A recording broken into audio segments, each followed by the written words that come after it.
Assalamualaikum warahmatullahi wabarakatuh. Alhamdulillah bertemu lagi dengan saya Bu Embun. Semoga tidak bosan dan mudah-mudahan semua mahasiswa saya yang ada dalam kelas ini selalu dalam lindungan Allah, sehat walafiat. Amin. Untuk pertemuan kedua di mata kuliah Manajemen Project Sistem Informasi, kita akan membahas tentang PM Knowledge Areas atau bidang pengetahuan manajemen proyek. Jadi di sini saya akan membahas manajemen proyek ini meliputi apa saja bidangnya, bidang pengetahuannya.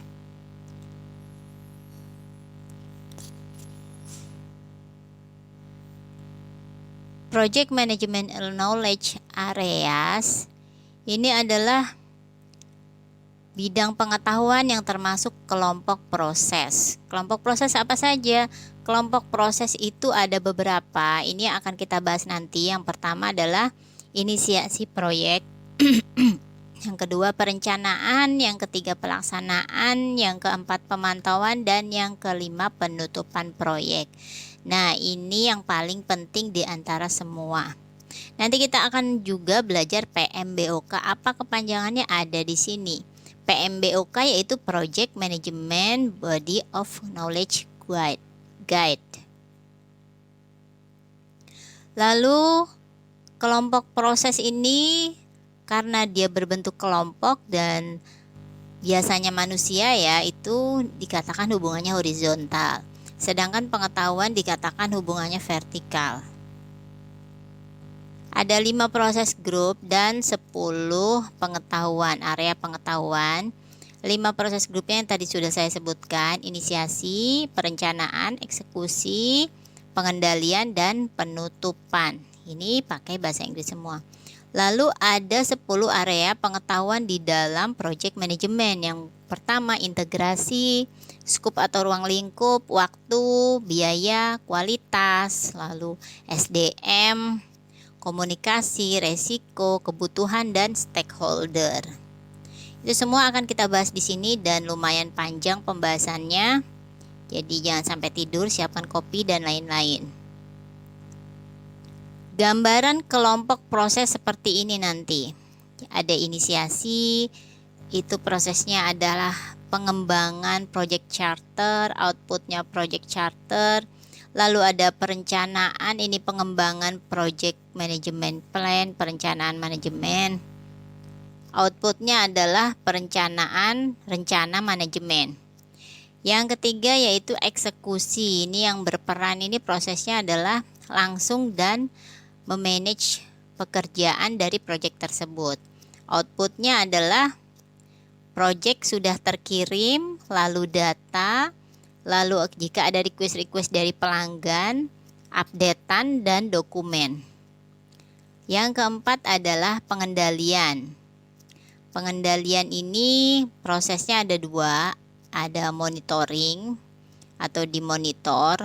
Itu apa saja yang dimonitor?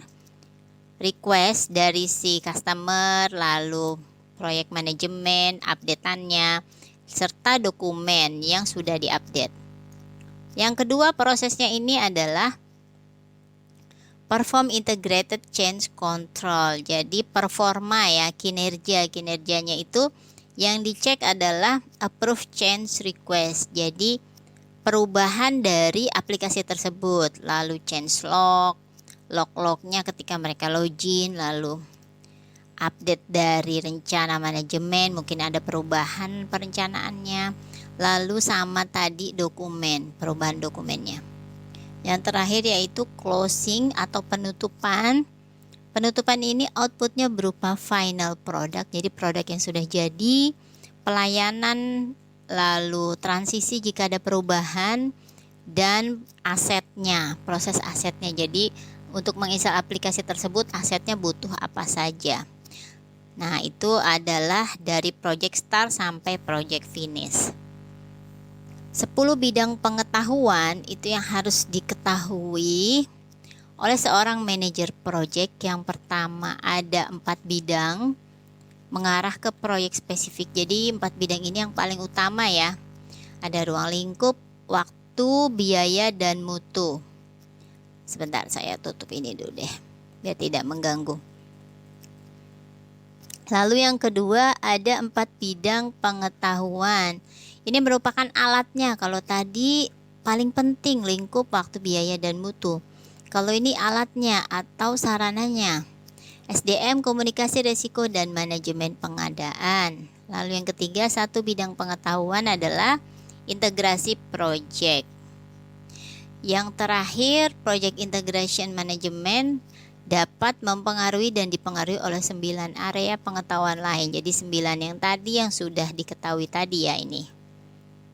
Itu integrasi. Jadi dipengaruhi integrasi ini oleh scope, time, cost, quality, human, communication, risk, procurement, dan stakeholder. Nah, ini ada gambaran 47 proses PMBOK proses.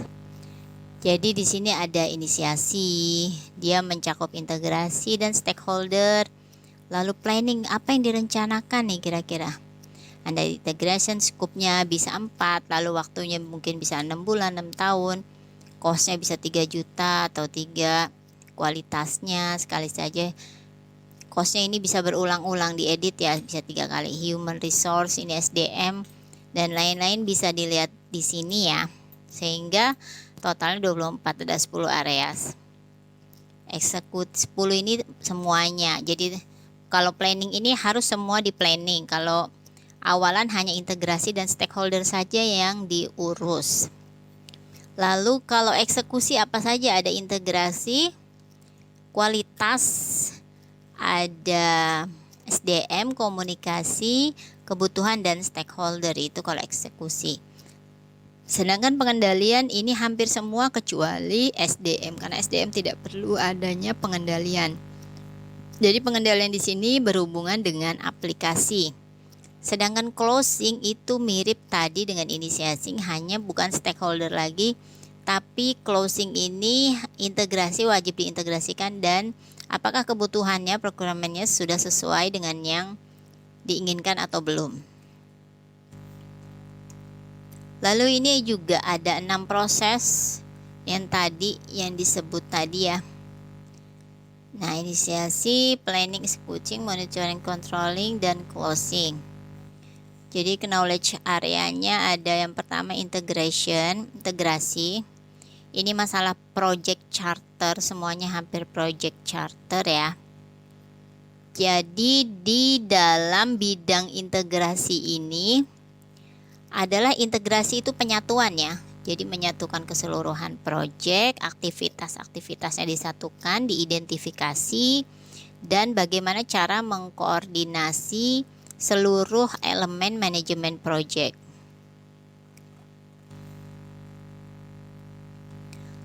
Nah, ini ada project integration management, koordinasi keseluruhan pekerjaan proyek. Ada pengelolaan, ada pengendalian, lalu ada pengintegrasian perubahan, dan ada penutupan proyek. Itu integrasi ya. Jadi awalnya itu adalah mengelola pelaksanaannya. Yang kedua harus dipantau laporan-laporannya. Lalu yang ketiga adalah pengendalian perubahan. Jadi jangan sampai perubahan itu terlalu jauh. Karena nanti akan sulit dikendalikan. Yang terakhir adalah penutupan proyek kalau semua sudah setuju antara si customer dengan developer. Lalu ada 4 proses. Tadi coba saya lihat sebentar, 7 proses. 4 proses untuk knowledge area, scope-nya. Jadi ruang lingkupnya, kalau deskripsi inisialisasi itu bisa mencari masalah. Mencari masalah apa? Mencari judul. Ruang lingkup misalkan mencari masalah sudah dapat penjualan. Maka scope-nya ini harus disusun lagi. Ruang lingkup. Jadi ruang lingkup ini tidak boleh misalkan ada proyek kalian kerjakan semua, tapi di ruang lingkup agar nanti kelihatan waktu dan biaya serta manajemen SDM-nya. Untuk menghasilkan produk yang deliverable yang segera dapat dikirim atau diaplikasikan berupa produk, jasa, prosedur, sistem maupun keluaran lainnya dengan jangka waktu yang telah ditetapkan ya. Seperti tadi saya bilang, kalau kalian skripsi atau TA itu ruang lingkup perlu Tentukan, contohnya penjualan, ruang lingkupnya apa saja. Pemesanan, lalu pembayaran, lalu pembelian, dan yang terakhir adalah pembuatan.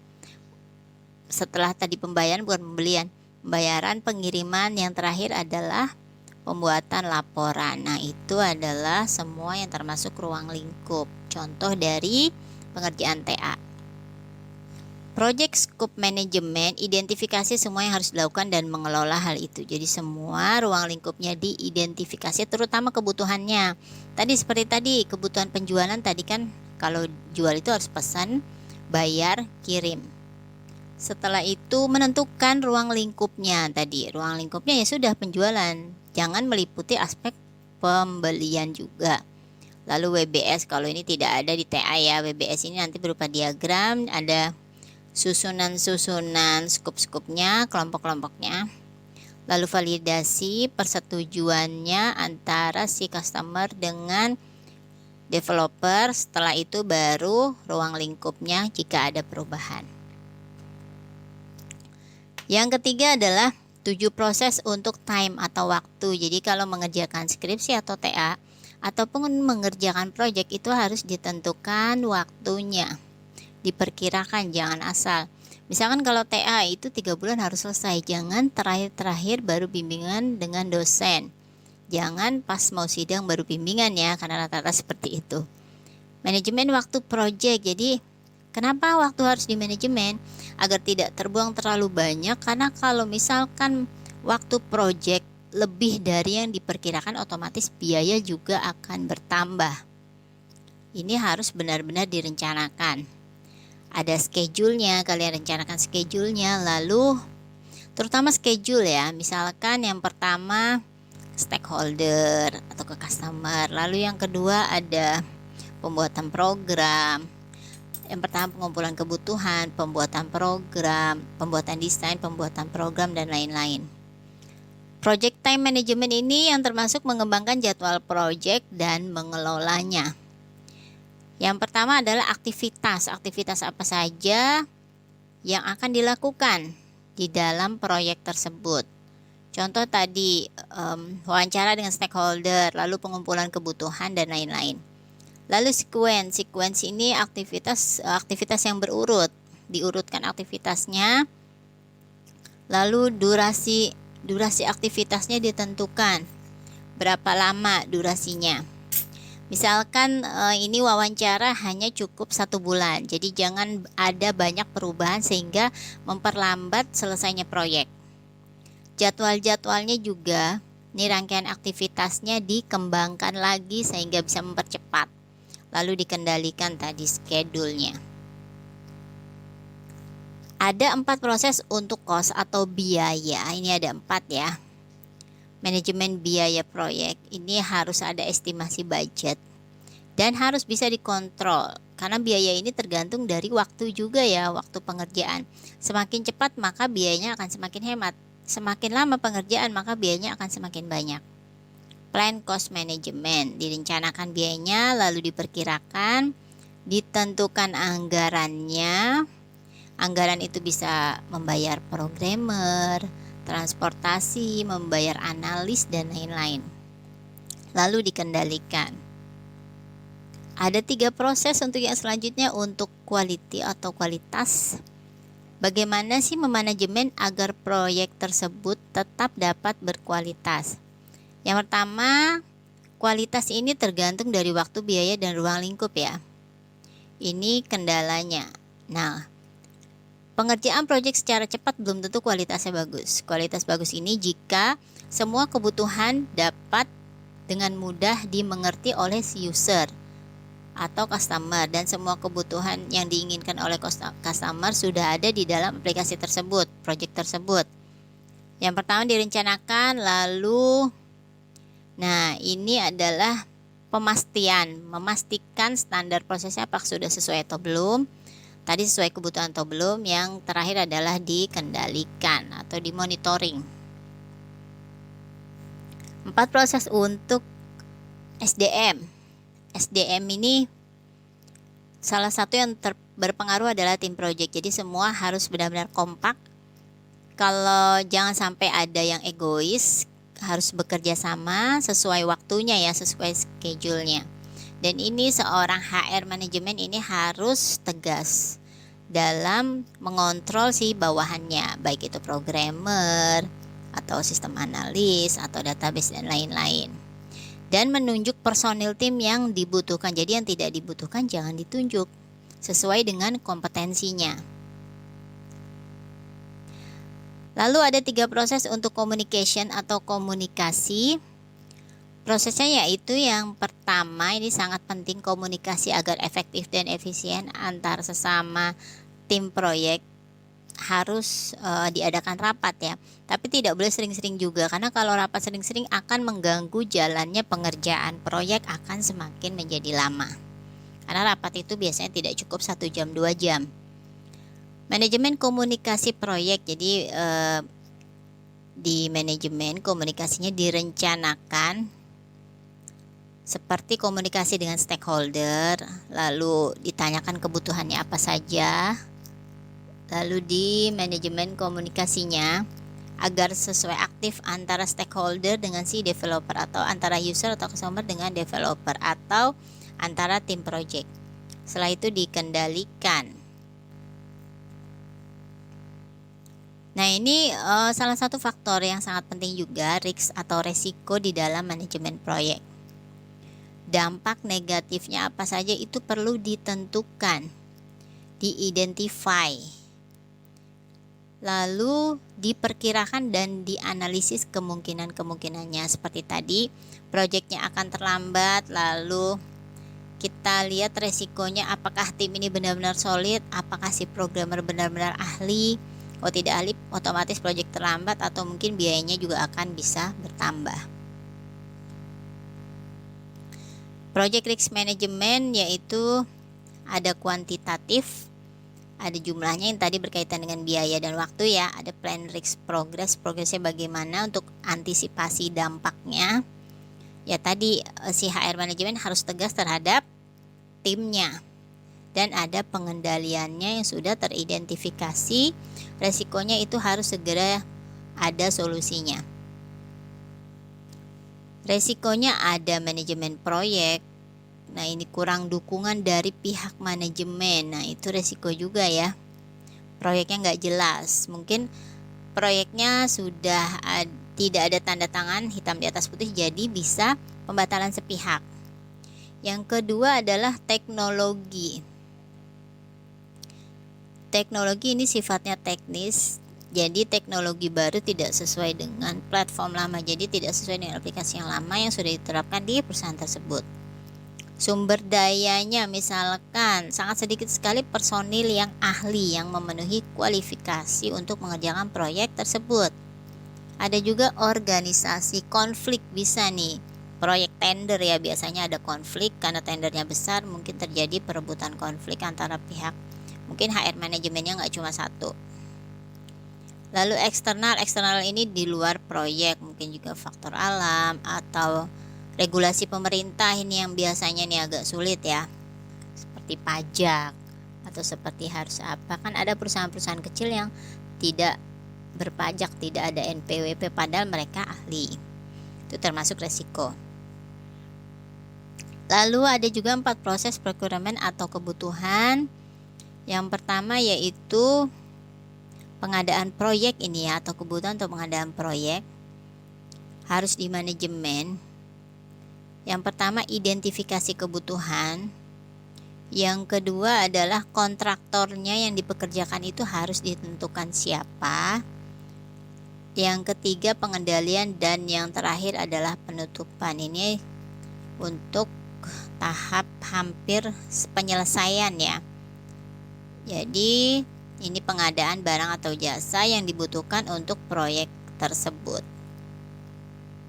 Yang terakhir stakeholder ini pemangku kepentingan proyek. Siapa saja sih? Identifikasi siapa saja stakeholder. Misalkan manajer, lalu stakeholdernya siapa lagi? Si bagian penjualan dan lain-lain. Lalu direncanakan strategi manajemennya yang melibatkan para pemangku kepentingan agar tidak bentrok dan tidak terjadi konflik. Yang ketiga, kebutuhan dan harapan si stakeholder tadi dapat terpenuhi semua ya, agar masalah dapat diatasi. Karena bisa jadi si stakeholder dengan si developer ini terjadi konflik ya, kalau si stakeholder ini terlalu banyak permintaan. Dan yang terakhir, harus dikendalikan stakeholder, dipantau hubungannya, bagaimana rencana dan strateginya. Ini ada ITOS Project Integration Management, terlalu kecil ya. Sebentar, di bawah ada enggak?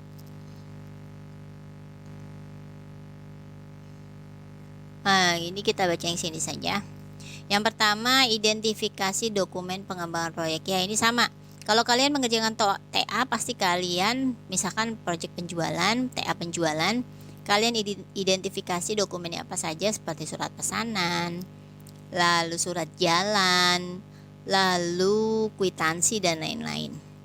Lalu analisis studi kelayakan awal, kira-kira dianalisis dulu, layak nggak ini proyek harus penjualan, misalkan TA kita kerjakan, apakah sesuai dengan keahlian kita, lalu apakah sesuai dengan persyaratan. Yang ketiga, pengembangan project charter. Pengembangan project charter ini adalah setelah tadi layak, dinyatakan layak, maka itu harus segera dikerjakan, dikembangkan ya, ditentukan alat-alatnya dan bagaimana caranya. Yang D adalah di manajemen. Bagaimana memanajemen si TA tersebut atau proyek tersebut dapat selesai sesuai dengan waktunya. Lalu diarahkan, dikelola waktunya agar kalian ketika mengerjakan TA tidak bimbingan di akhir-akhir, sehingga dapat segera terkirim ke dosen atau si proyek tadi segera terkirim. Yang keenam, memantau dan mengendalikan. Nah, ini perlu dikendalikan. Misalkan di awal-awal TA kalian bab 1 belum selesai, itu perlu dipantau lagi. Kenapa saya tidak selesai? Atau proyeknya kenapa tidak selesai? Oh, ternyata si programmer ini tidak punya keahlian, tidak sesuai, tidak memenuhi kualifikasi, jadi harus diganti mungkin. Atau oh, kenapa saya tidak selesai? Oh, waktunya terlalu sulit TA-nya, ya udah lebih baik diganti. Yang ke-7, pengendalian perubahan. Nah, karena tadi diganti, perubahan harus segera dikendalikan, harus segera dikerjakan lagi. Yang terakhir adalah penutupan proyek. Ini udah selesai ya. Nah, ini ada tugas mandiri, tapi saya tidak seperti ini tugasnya karena ini terlalu sulit. Cuma saya mirip-mirip dengan PMBOK kan disuruhnya ya. Saya akan jelaskan dari sini. PMBOK, Project Management Body of Knowledge Guide.